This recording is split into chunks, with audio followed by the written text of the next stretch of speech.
Buddy, the simple handicap for Wednesday, September 25th. Thank you for making me a part of your morning.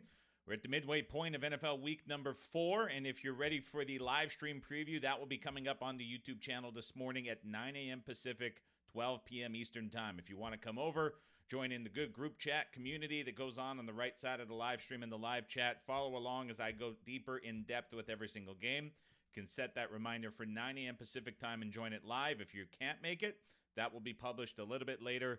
You can go back, you can watch it. It'll be here on the podcast feed on Apple or Spotify as well.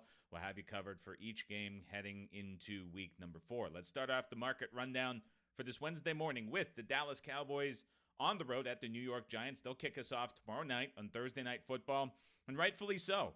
I was actually surprised it took so long. The Dallas Cowboys got bet yesterday. It got down to a flat 4, which was surprising to me. 4s are gone, 4.5s are gone. 5s are gone. We are now as high as -6 at BetOnline. 5.5, the consensus price from left to right across the screen outside of that. Total continues to creep up. 43.5 is now 45, shaded to the over. In terms of injury reporting, few things you have to keep an eye on. Don't know if they're going to be big movers now till the end of the week, but certainly kind of is starting to illustrate this game as a whole. The New York Giants, names to watch would be Nick McLeod, Drew Phillips, and Adoree Jackson. 3 starters in the defensive backfield, all dealing with injuries. There's some articles that have come out that suggest they're perhaps more likely to miss than play in this game. When you think about the Cowboys' passing offense and how much it has struggled to find space and find guys open, the Giants have struggled to cover anybody. But if you're now going from a very bad secondary to all of the sudden inserting backups against a Cowboys team that just killed you last year, that could be very problematic, as the Giants really needed to rely on the blitz last week to have any defensive success. And if you're relying on the blitz against Dak Prescott, it's a recipe to get burned. So I don't know what the Giants are going to do for answers in the defensive backfield if that injury report holds up and is as grim as it is forecasted to be here on a Wednesday morning. Jumping over to the Sunday games, it's the New Orleans Saints on the road at the Atlanta Falcons. Falcons a 1.5-point favorite across the screen. Total down to 42.5 and shaded lower. A bit of a cryptic tweet yesterday from Nick Underhill, who covers the Saints and is easily the most respected reporter covering the New Orleans Saints through his neworleans.football website. He said the injury report today is going to surprise a lot of people and is going to land like a heartbreak. He didn't know exactly what the extent of it was, or at least was not willing to say. He was being pressed in some comments. I was looking through it.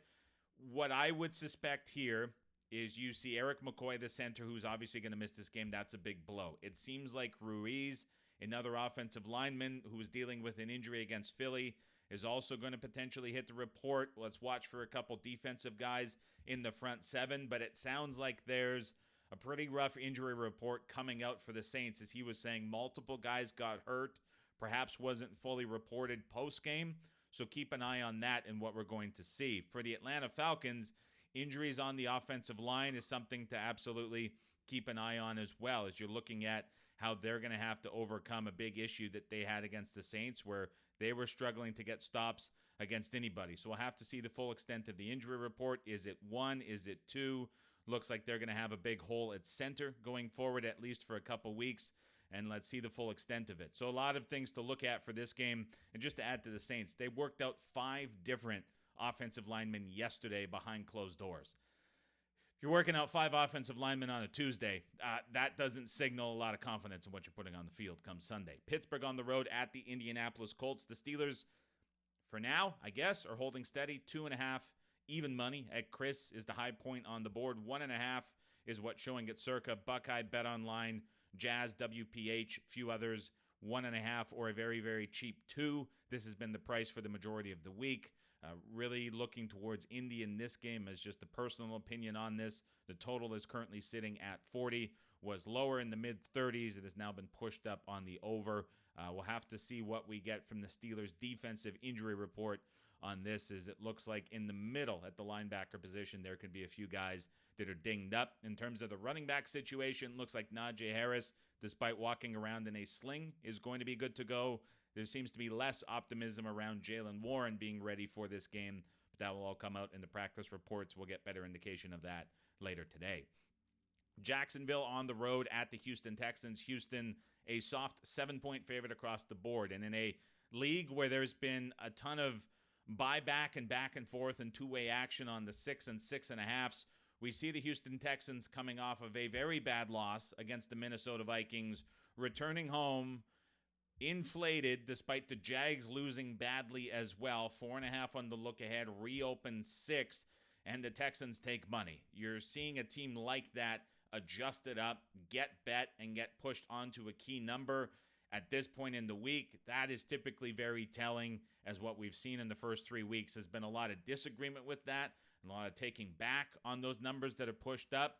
This was something we talked about yesterday, and I was like, if there's a time that I'm kind of running to get involved with a team that is bumped up, coming off of a loss, which is typically not a great market spot to look at, I was running for Houston in this spot because the Jags just have a lot of concerning reports. You now hear that Shad Khan, the owner, was as angry and disappointed in the team as anybody has seen him who was around him in that game against Buffalo.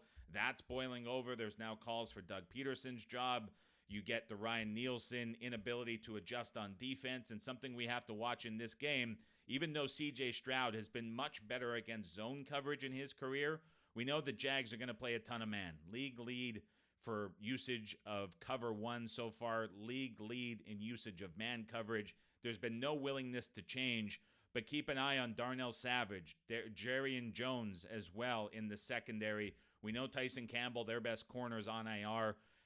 We also know that Wingard, the safety, is still on IR as well. But those are two starters in the secondary that are dealing with injuries. Savage perhaps more likely to go than Jones in this game, but also Ola Kuhn, the linebacker in the middle, is a key name to watch as well, as he was banged up in that game against Buffalo. So not only is it a defense that's struggling and lacking some ability to change up things in coverage, they're also starting to be a little bit worn down in that defensive backfield. And so as much as Stroud may have sort of struggled against man coverage, the Jags defense is making it very easy for opposing offenses to get going in either way. Minnesota on the road at the Green Bay Packers, 2.5 minus 15, the consensus price across the board this morning. 38.5 was the look-ahead total. You can't put a whole lot of stock into that, as there was a lot of uncertainty around that. The true opener here was 44, and we're still looking at 44 this morning. I don't think the practice report is going to be very surprising for the Packers. It was labeled on Monday that Jordan Love was going to be limited throughout practice this entire week. That's very likely the designation we see from him today. I'm guessing we'll see a lot of videos like we did last week. I'm guessing we're going to see him moving around. And it seems like somewhere in the 70 to 80% range likelihood that he is going to return and start in this game for the Packers, based on what is being reported by a lot of the Twitter doctors and a lot of the injury service feeds that you can subscribe to. So that's kind of the indication that I'm going with and how I'm looking at this. If he is starting and he is good to go, I don't agree with this number being lower than 3. Cincinnati on the road at the Carolina Panthers. I knew this one was going to adjust. We talked about it. I didn't know it was going to come down this much. 7 on the look ahead. This is now Cincinnati minus 4.5 on the road at the Carolina Panthers. This got down to a flat 4, and then there was resistance there. Market said, no, that's way too much. Once we saw the 4s hit the board, started to climb up. I don't know if this is going to act like the Texans line did and see just a wave of money pushing it up. Could we get back to 6? Possibly. Seems like a bit of a reach now, but looking at this game, I have a hard time getting my head around who wants to back Carolina at this price that is now a bit depressed, even with Andy Dalton coming back. A lot of the comments post-game for Carolina and what we've heard in pressers the last day or two were about how that was the QB reset, how the team got up for it, how it was a push to get Dave Canales his first win, how the Raiders on both sides of the football with their game plan made it pretty easy for the Panthers to move the football. But there's still, like, everyone who covers the team and watches it is still like, yeah, but on the defensive side. And so with the Bengals offense getting Higgins back, this will be week 2 with Chase looking 100%. Just to me feels like a spot where, much like what they did on Monday Night Football, are going to be able to move the football a ton against this Panthers defense. The question is, to me, can Dalton and the Panthers keep up? Adam Thielen is now placed on IR. Deontay Johnson steps into the wide receiver number 1 role. It looked great against the Raiders when he was in that, although Thielen started the game. Is that something that will be sustainable for the Panthers going forward? Let's see. But to me, I would be surprised after this was bought back at 4 if there's a lot of interest in the Panthers. LA Rams on the road at the Chicago Bears. There was a release from a competing service on the LA Rams at +3, which I fully disagree with. This game is now back to 2.5 -120 at Chris, 3 even money at Circa and Buckeye and Pinnacle as well. Everywhere else stuck between 2.5 -20 and 3 even money. Certainly think the Bears here are going to be the side. It's the side that I like in this game. It was the side that was getting bet early after the over adjustment. It was a side that I thought was going to get bet again at 3 before that service release pushed the game back. Just not a stance that I agree with on that other side. And I'm going to be curious if that wave of money that came in earlier in the week either has guys going back for a double dip or if we're going to get more Bears sentiment and Bears money coming in later in the week. But the fact that this got pushed up and got to 3 so early is pretty telling to me about what is the side in this game. Rams certainly going to be a popular pick among many, but I don't agree with that Rams sentiment in this game. And it's a matchup that I'll certainly talk a lot about on the Wednesday preview coming up. Denver on the road at the New York Jets. Jets 7.5-point favorites across the board. Total from 37 bet up as high as 39 at Circa. That's the high point on the board. 38.5 everywhere else. There was a release on Monday from a service on the Denver Broncos that took out the 8.5s and 8s on the board, pushed this number down to 7.5. At one point on the 23rd of September, we saw this game get down to a flat 7. Once it hit the flat 7, there was Jets money that came back and pushed this up to 7.5. There's a very popular column on a major media website that gives out plays earlier in the week, and the Jets were given out in that column as a play that gets a lot of read and a lot of push. Not a massive market influence, but certainly something that dictates the viewpoints of some other groups. So we saw that come up a little bit, perhaps off the tail end of that, or just others taking an opinion once this got back to the flat 7. Haven't really talked about this a ton here on the podcast. It's a game that I want to save for a little bit later in the week. Have a lot of thoughts on this one about just how Denver might come in and try to defend the Jets. I'm going to really get into it on the preview, but we'll dive into this on the pod Thursday and Fridays. There's some prop angles that I think could be intriguing once the market opens up. Philadelphia on the road at the Tampa Bay Buccaneers. It's the Eagles 2.5-point favorites. One book on the board has finally wavered. 2.5, no longer the case at Circa. They're down to 2. It's the first move that we've really seen. There was some early money back and forth, but we did see some 2.5s change into 2. This is going to be totally dictated by injuries and how this game is going to move, and we're going to get a lot of news today. If the Philadelphia Eagles are without A.J. Brown, if they're without Devonta Smith, if they're without Mekhi Becton and Lane Johnson, there is no way to me that this game can close 2.5. The only chance that I see of that happening or anybody to be intrigued by betting the Eagles is if the Buccaneers rule out Kancey, Vita Vea, and Antoine Winfield. If those 3 guys are back or you get Vea and Winfield back in this lineup and the Eagles have guys injured at wide receiver and on the offensive line, I don't know how the Eagles at that price can be justified, especially being bumped up. They're going to be so limited in what they can do offensively, and this Buccaneers defense, if they have those guys back, matches up quite well against what they want to do. And so to me, this is going to be driven by the injury report. Whether there's a position taken tomorrow or Thursday, we'll see. But it just seems like others are waiting on this too, and that's going to dictate the movement. Because to me, in a league where through the first 3 weeks, a lot of the injury stuff at times I could say has been a little bit overblown, these to me are very impactful within the matchup, and they're going to have a difference on where this line goes. Washington on the road at Arizona. This was Cardinals -5 on the look ahead after the Commanders' Monday night performance. In the second game of not punting, it has been Commanders' money one way since the reopen on this yesterday morning. Reopened as high as 4.5. It is now down to 3 -20 at Chris, 3.5 even money at Circa. 3.5 minus 110 at Buckeye. Same thing we're seeing this morning at BetOnline. Other places have shaded down towards 3 minus 20. Total has been bet up, understandably, from 49.5 to as high as 50.5 at Circa, the high price on the board. It's just a wave of love for the Commanders. In every recap podcast I listened to that came out yesterday, it's talking about Jaden Daniels and the rookie QB performance and the offensive explosion. Can't get enough of it. It's being talked about everywhere. And quite frankly, against this Cardinals defense, you would think it carries the same. But as this number starts to creep down, again, I go back to the point I made on the recap and that I made here on the podcast twice now. It's like the Washington Commanders offense and the level they are playing at, where they're literally not punting in games. There's 2 in a row. They haven't punted. Teams are not sustaining that. Are they going to look good against the Arizona Cardinals defense? Most likely. I agree with that. But the defense for Washington has been more bad, there is some great grammar for you guys this morning, than the offense has been great. And once the offense, which is by far the less sustainable of the two to continue at the level, comes down, that defense is still going to be really bad on the other side. Now, the Cardinals are very likely without Trey McBride, a key tight end, as well as a key part of the 12 and 13 personnel packages that they want to run on offense. Seems very unlikely that he is going to play, dealing with the concussion. That's a blow to Arizona, no question. But this Washington defense is so bad that you start to see a lot of hype and these numbers come down, and we're now down to a flat 3 almost at some places. And it's like, when do you start playing against that and just start to put this number in a little bit of context?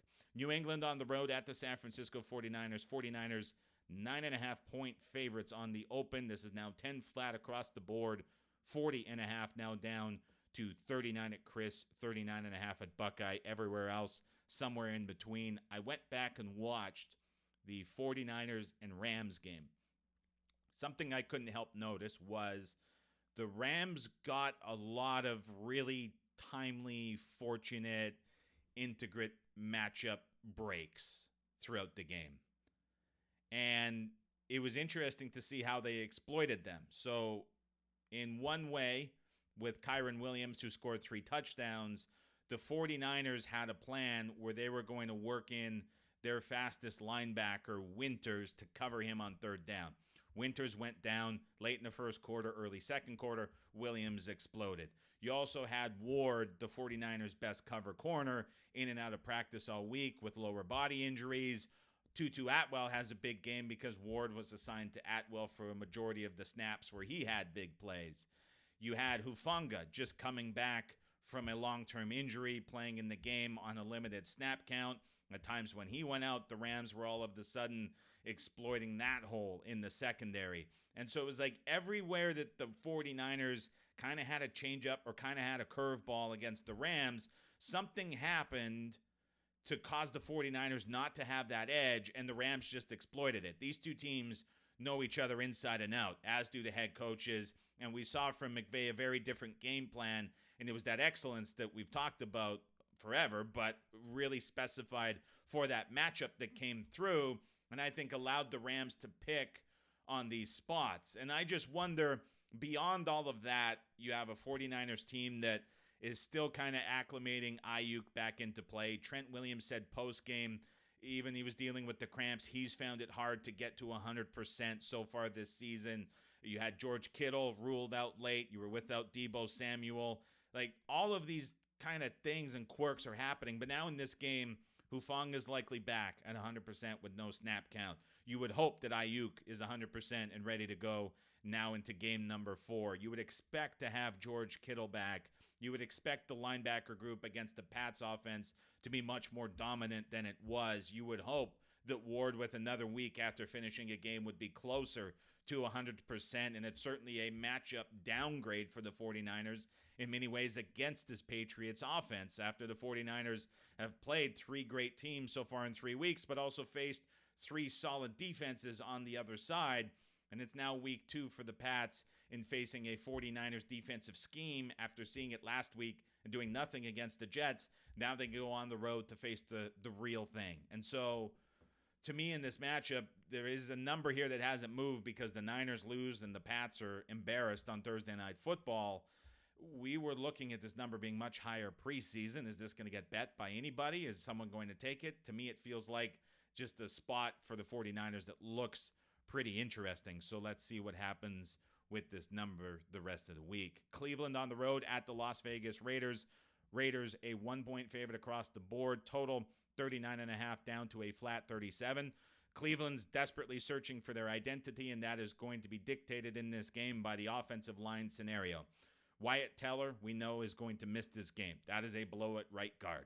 But still, now as we get to the Wednesday injury report, Jack Conklin, Jedrick Wills, James Hudson, all guys that you have to watch for at the left and right tackle spots to kind of determine what are we going to get from the Browns and are they finally going to be able to run the football in a game. Kansas City on the road at the LA Chargers. It is bad news for the Chargers up front on the offensive line as Rashawn Slater and Joe Alt both dealing with injuries that are expected to make them miss this game. Derwin James suspended and will miss, waiting to see what happens with Joey Bosa. And yesterday there was a Schefter report that said Justin Herbert is a warrior. He is going to find a way to be out there in a key divisional game. But then as you're listening to other Chargers sources that are very dialed into the team, they're talking about how this tackle play and the drop-off cannot be replicated. Once Slater left the game, pressure opened up on the left side because they had to move guys around. And the loss of Joe Alt was not realized because it happened on the final offensive play of the game. And now they're going to have to deal with a Chiefs pass rush that just mauled the Atlanta Falcons. And so is putting Herbert out there, who's now been in a walking boot, dealing with a foot and ankle injury twice in the last 6 weeks, dating back to preseason, behind an offensive line that can't protect him, going to be a justified decision after he was paid so much? I think that puts the coaching staff in a bit of a bind after forcing him out there last week. I know Herbert said he wanted to play, but at some point, when does protecting your franchise quarterback come into question, and are we going to see it here? Bills on the road at the Baltimore Ravens. Ravens a 2-point favorite across the board, 2.5 showing at circa. And Buckeye, this is a number that's slowly creeping out towards 3. Total 45.5 up to 46.5 in this game. Tennessee on the road at the Miami Dolphins is somewhere between pick'em and -1 is what you're seeing across the board. We're waiting on news for Snoop Huntley. We're waiting to see if he is going to be the starting quarterback for the Miami Dolphins. Probably more indication of that later today as Skylar Thompson dealing with a ribs and upper body injury. Teron Armstead, that injury appears like there is a chance it will keep him out of this game. That is a key injury to watch up front as well. And then in the final game of the doubleheader for Monday Night Football, it is the Seattle Seahawks on the road at the Detroit Lions, 3.5 or 4, bouncing back and forth, disagreement on both sides. Detroit injuries that are key to watch. Sam Laporta seems like he is a true 50-50 shot to play in this game. Frank Ragnow, a key center for the Detroit Lions, appears like he's more likely to miss with a pec issue, but he also played with a fractured throat. So, toughest guy in the league. He says he wants to go. Lions sound like they're going to try keep him out. That's big on the defensive line. Aleem McNeil, Alex Anzalone, and Brian Branch, who's in the concussion protocol. 3 defensive names you have to watch. But for Seattle, there's plenty of injuries too on this game. Leonard Williams, Nwosu, and Baker, 3 defensive players to keep an eye on, as well as Byron Murphy, a key defensive line player as well. And then you're still looking at the status of Kenneth Walker on the offensive side. So this is a messy game. We don't get practice reports today. Those will begin coming out tomorrow and should have an impact on this point spread. That'll do it from me today, this Wednesday morning. But if you want to follow along with the live stream preview, that will be going on at 9 a.m. Pacific time, 12 p.m. Eastern over on the RAS Picks YouTube channel. If you're listening on Apple and Spotify, would love to have you there. If you're watching on YouTube this morning, would love to have you back in a few hours for the live stream. I would appreciate a subscribe and a thumbs up if you found this podcast useful this morning. And if you have time over on Apple or Spotify to hit pause right now and scroll down and leave a review, I would appreciate that very much. Enjoy your Wednesday, everybody. Talk to you on the preview. If not, we'll chat to you back here for another podcast episode tomorrow morning.